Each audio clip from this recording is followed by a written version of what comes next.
Lions need to beef up that edge rusher outside of Hutchinson, don't they?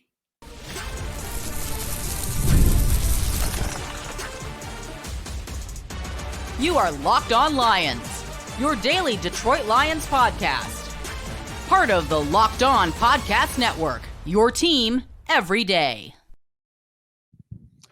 Here we go, everybody. It's another edition of Locked On Lions, a Thursday edition of Locked On Lions on the Locked On Podcast Network, your team every day. This Matt Derry with you on a Thursday, October the 3rd into Friday, October the 4th. Thanks for making us your first listen and checking us out wherever you get your podcasts. A lot to discuss today. The legend, Johnny Avello, is going to join us from DraftKings Sportsbook. Yes, the director of sportsbook operations, longtime fixture on the Friday Stoney and Wojo show on WDFN. We're going to talk spreads. We're going to talk Lions in Vegas. We're going to do all of that with Johnny Avello coming up momentarily right here on this very program. Locked On Lions today is proudly brought to you by our friends at PrizePicks. Go to prizepicks.com/LockedOnNFL and use code all lowercase LockedOnNFL to win $50 instantly when you play $5. Follow us on Twitter at Derry Speaks, at Locked On Lions, Matt Derry Facebook fan page. And of course, you can watch us and please subscribe on our Locked On Lions YouTube channel. Shout out to our everydayers who are out there. Appreciate all of you that check out the program daily. Don't forget, we're going to bring this back next week. Our SpeakPipe voicemail system is there for you. If you want to leave a voicemail, you can do so at speakpipe.com/Derry podcast page. Please do. We have not had any submissions this week on the SpeakPipe voicemail, the call of the day. We got to bring that back. We will do so on this very program. All right. A lot has been made of Aidan Hutchinson, and Vegas and our friends at FanDuel have him right now as the lowest odds to win, or the best odds to win the defensive player of the year. We're 4 games into the season, ladies and gentlemen. We got 14 more weeks to go, 13 more games to go. He has been great. 6.5 sacks. Set the tone for this defense. 15 pressures this past week, according to Pro Football Focus. And he has been phenomenal coming off the edge and mostly coming off that left edge, going up against right tackles, regardless of whether they're second string, first string, third string. He has been great. But now that Marcus Davenport is hurt, and we've had a chance to see what the Lions are looking like without Davenport, and mainly with Josh Paschal, other guys rotating in. James Houston played a few snaps the other day. They've gone with more D tackles in there, where some of the inside guys have moved to the outside. They've rushed linebackers. Derek Barnes has done some before he got hurt.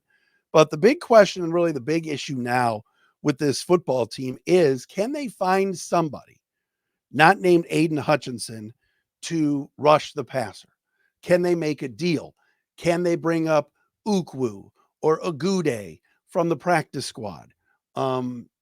It's legitimate. And you think about it and you look at some of the numbers. I was hitting up my crack research staff. Making an impact at the trade deadline, which, by the way, is election day, to go get another edge rusher to help Hutchinson. You thought it was going to be Marcus Davenport, except he's out for the year. So that train has left the station. The Lions are 13th in the league with 11 sacks. Hutchinson has 6.5 of those 11 sacks. They are 20th in the league in sacks per pass play at 6.96%. Hutchinson gets a lot of pressures. He does it all. He's versatile. Moves inside, moves outside, moves right, moves left. But man, he plays a ton of snaps. Aidan Hutchinson is everywhere and rarely comes out of the game. What happens if, knock on wood, Aidan Hutchinson turns an ankle or needs a play off or gets the wind knocked out of him? He has been the entire pass rush for this team. I love the addition of DJ Reader. Aleem McNeil's playing well. Levi Onwuzurike has come on. Paschal's fine. All right. But you have to figure that Brad Holmes is looking around, looking at some of the teams that have struggled out of the gate, talking to Terrell Williams, who, of course, was the Tennessee Titans D-line coach for many, many years and is now with the Lions. But Terrell knows all the guys down in Tennessee. That's a bad Titans team with a bad quarterback in Will Levis. And then there's this. Haasan Reddick remains a holdout. I'm not going to sit here and tell you that you've got to go out and get Haasan Reddick and pay a king's ransom, both Reddick's salary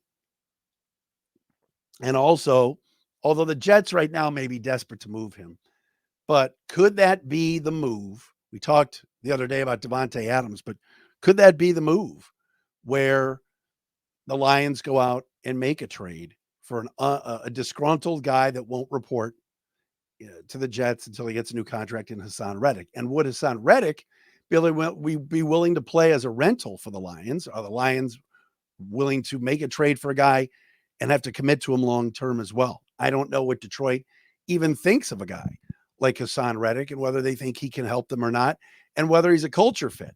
Remember this about Brad Holmes, and this is one thing that I respected about him for the first 4 years of his GM run here.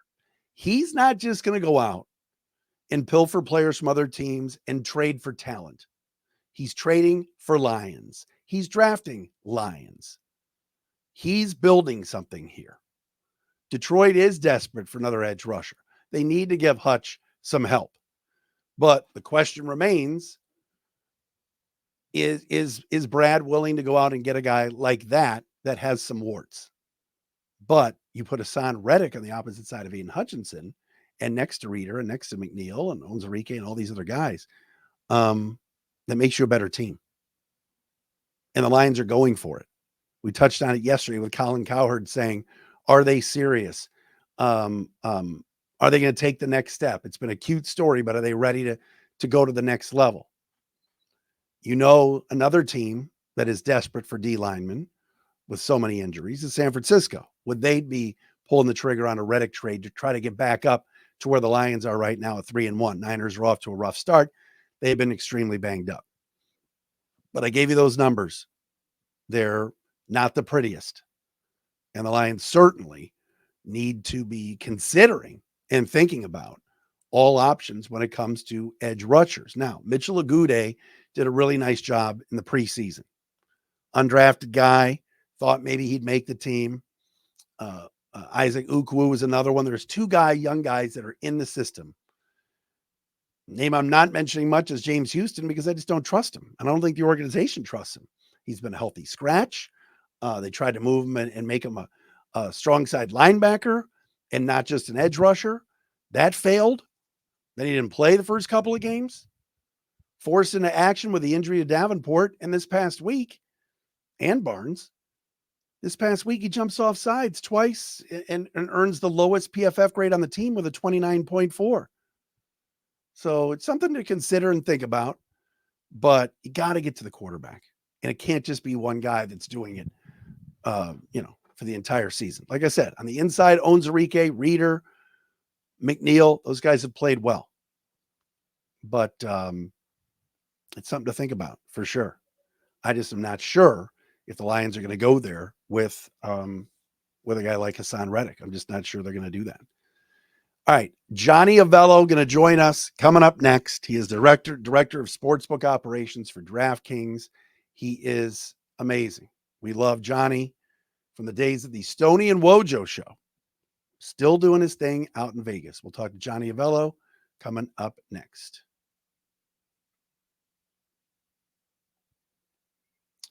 And Matt Derry here to tell you about the best sportsbook out there, America's number one sportsbook, and that is FanDuel. NFL fans, you can start the season with a big return on FanDuel. Whether you're betting on baseball, whether it's NFL Thursday night tonight with Tampa Bay and Atlanta.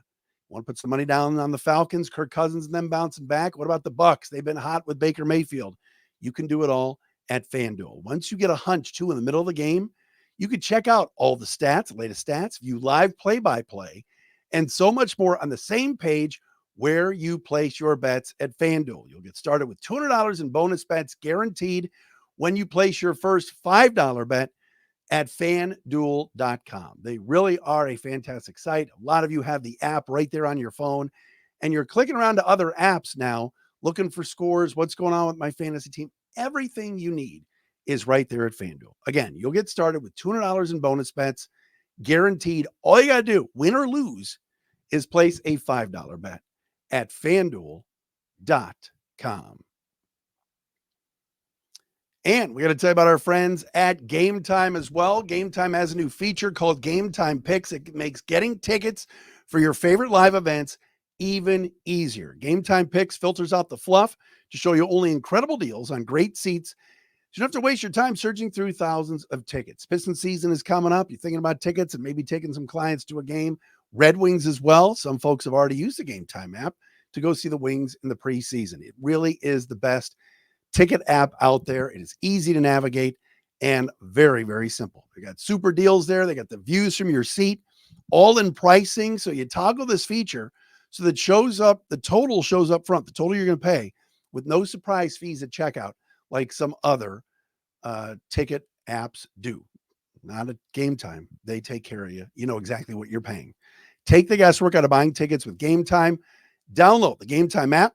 Create an account, use the code LOCKEDONNFL for $20 off your first purchase. Terms apply. Again, create an account, redeem the code LOCKEDON NFL for $20 off. Download Gametime today. What time is it? Gametime.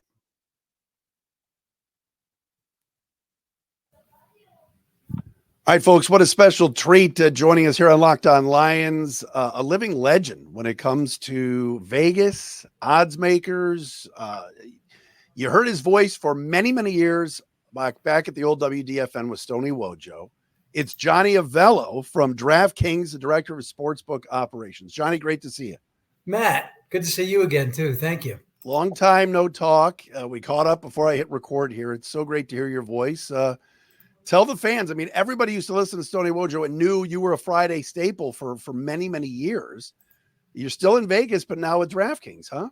Yeah. So let's go back to my final year at the Wynn.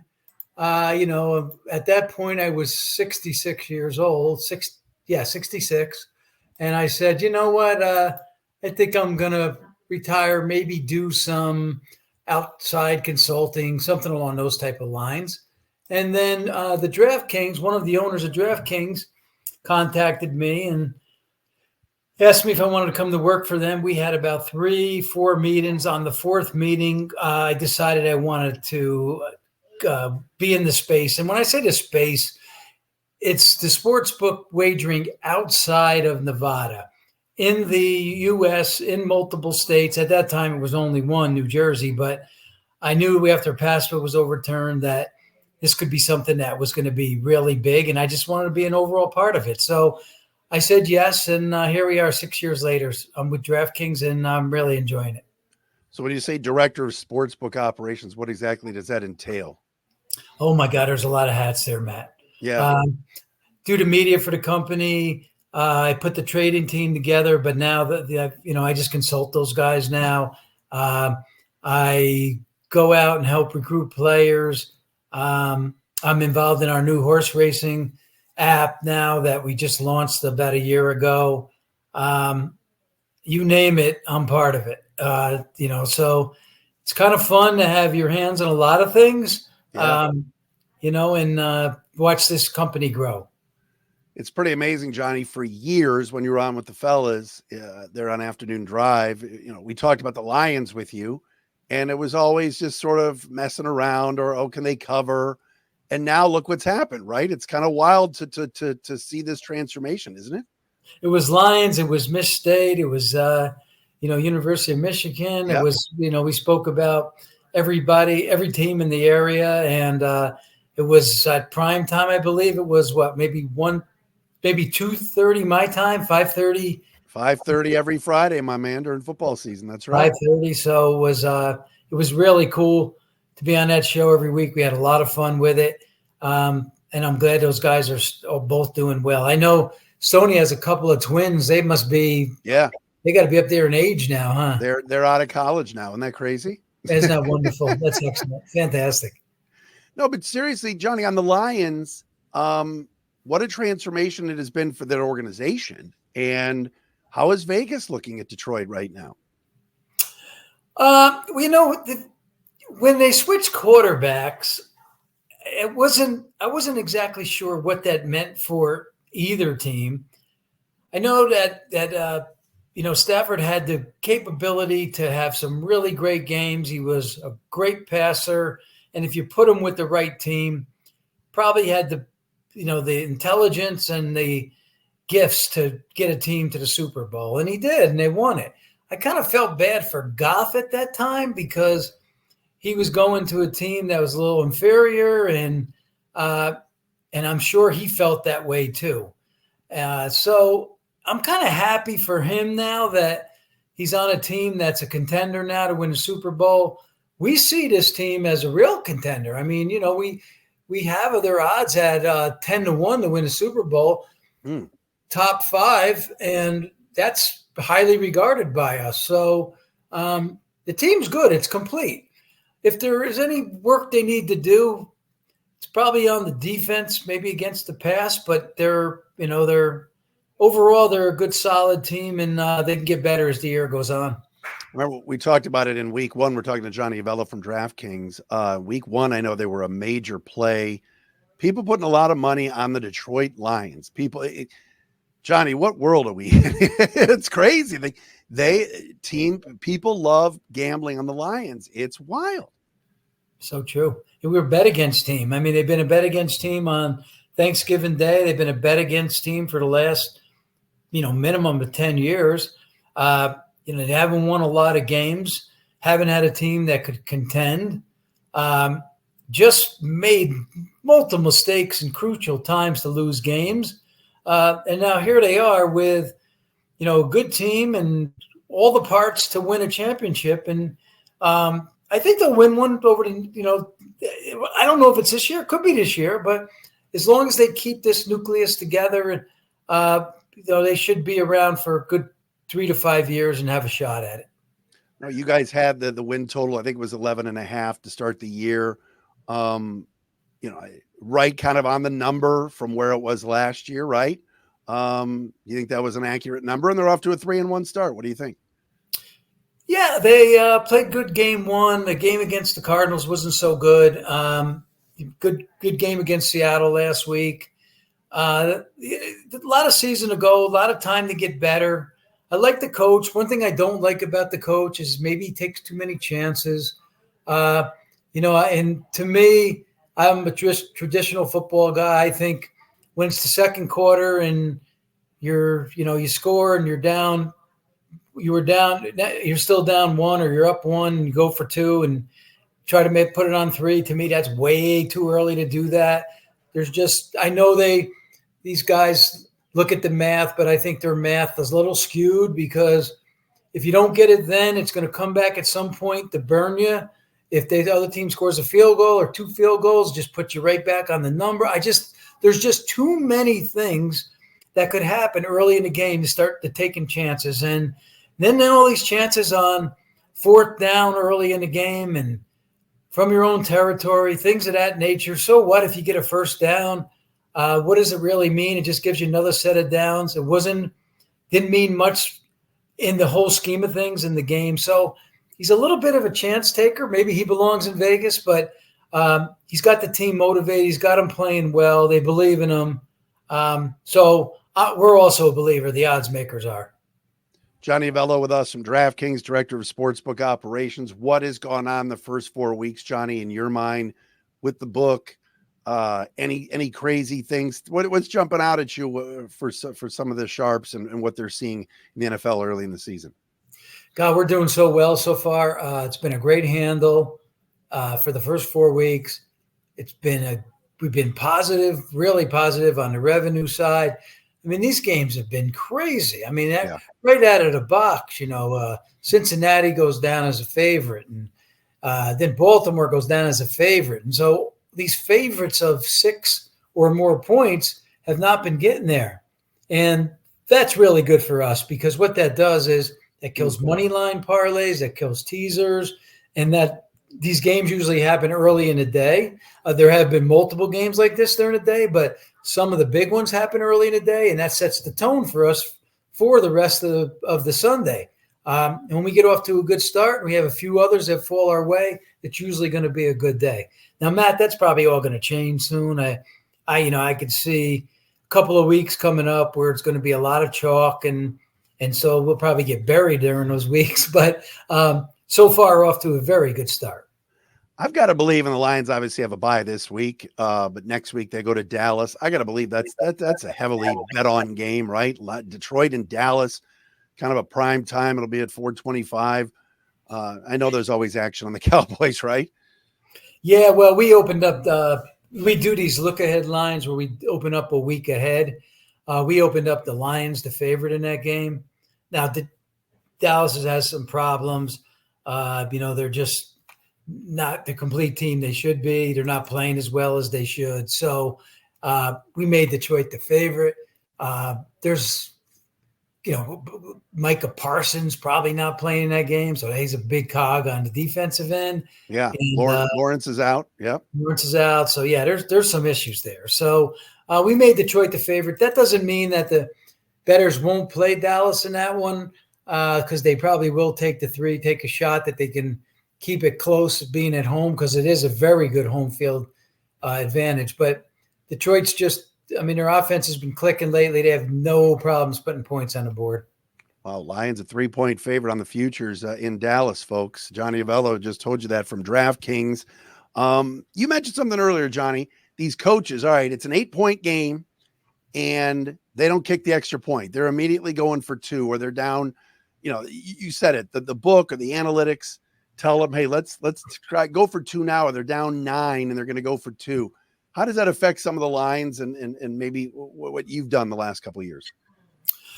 Well, let's go back probably 6 years and prior to that. And so there are some numbers that we didn't really pay attention to much. And when I say numbers, I'm talking about point spreads where we wouldn't be afraid to get off those numbers quickly. Like I know times when I'd be at 1.5 on a game, say, let's just say like Baltimore is playing Cincinnati and Baltimore is a 1.5 point favorite. And I took a, $500,000 bet on Baltimore. Sometimes I would skip right over to 2.5. I'd cross the 2, not worry about landing on it because very few games would fall 2. Pro games would fall 2. Very few pro games would fall 5 or 9. But that's not the case anymore, Matt, because the way these guys now go for 2 changes those numbers now. And those numbers are all in play. 2, 5, 8, 9, they're all in play. So we're a little bit more reluctant to move off of those numbers as we in the past we weren't. It's interesting. The amount of, just the layman, you sit here and you go, all right, it's a 28-20 game. And all of a sudden you see the offense is still on the field. You're like, what are they doing? Kick the extra point. But it's no, you're going to, even if you don't get it, you're going to have to go for the 2 the next time anyway. And I wondered how much that changed, bettors' perspectives and your perspective out there, Yeah, that's the biggest way of all. Certainly it kind of affected the totals a little. We look at when guys going for things a little bit more, I think that's taken the totals down a bit. Totals are not what they used to be so far this year and last year. There's been a lot of games have been lower scoring, and some of that is to do with the guys not prepared maybe for week 1, playing 3 preseason games. Some of the starters aren't even playing and may even be playing like a quarter. Rookie quarterbacks now in the league, instead of sitting on the sidelines and behind someone, they're starting week 1 and they're still trying to figure out and learn the offenses. I think some of the kicking games, now the way the kickoffs are, that's changed a little bit. We were thinking +1, 1.5 at the beginning of the year. Now we're kind of back to even again. That hasn't made that big of a difference so far, the new kicking arrangement. So we have to constantly keep adjusting on all this, not only new rules, but all these situations that arise when we're watching these games week after week. Final thing for Johnny Avello from DraftKings. Everybody had the Lions. Well, not everybody, but most people thought it was going to be the Lions and the Packers in the NFC North. Minnesota's off to a 4-0 start. You believe in buying into this? And what does Vegas think? I'm buying into it now because, Darnold has a lot of confidence. He's playing at a very high level right now, which we have never seen from him in the National Football League. I've seen some of the throws he's made, and they're pretty remarkable, and I don't know if he can keep that up. This week, they're going to be playing in London against the Jets. We opened up now this was a look-ahead line. The Jets were 1.5. The Jets have been playing that well, so we quickly made the adjustment to the other side, Minnesota 1.5, but now we're up to 2.5, Minnesota. And they're betting Minnesota so far, but I beware on this game. Minnesota doesn't have the greatest pass defense, and they don't defend against the pass very well.